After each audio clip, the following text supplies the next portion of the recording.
Ma'am आपको PCOD की बीमारी कितने टाइम से थी, मतलब कब ये डायग्नोज हुआ था? सर लगभग 2 साल से। 2 साल से। जी। तो मैम इसकी स्टार्टिंग कैसे हुई थी?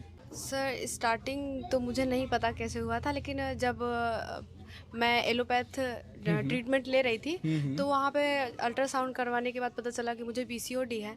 फिर वहाँ पे 6-7 महीने मेरा इलाज चला था, पर कोई इम्प्रूवमेंट नहीं था। जब तक दवा लेती थी हम्म। तब तक तो चीज़ें ठीक रहती थी, जी। लेकिन जब दवा बंद कर दी थी तो फिर 3 महीने 4 महीने पीरियड्स मिस हो जाते थे, आते ही नहीं थे। ठीक है। फिर उसके बाद मतलब मैंने बंद कर दिया था।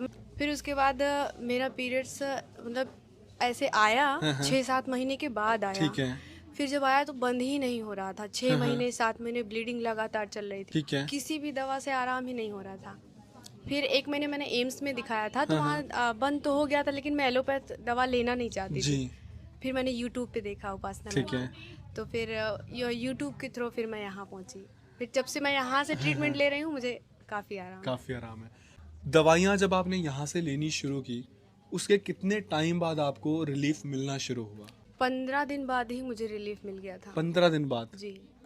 अब आपको 6 महीने हो गए हैं, क्या बिल्कुल 100% चीज़ें ठीक हैं? 90% कह सकते हैं 90% जी। चीज़ें बिल्कुल आपकी ठीक हाँ हैं, ठीक है। किसी तरीके का कोई इशू नहीं है। पिछले नहीं। 6 महीने में क्या जो आपके पीरियड्स हैं वो बिल्कुल रेगुलर रहे हैं? जी जी रेगुलर कोई है। इशू आपको नहीं आया है नहीं। उसमें?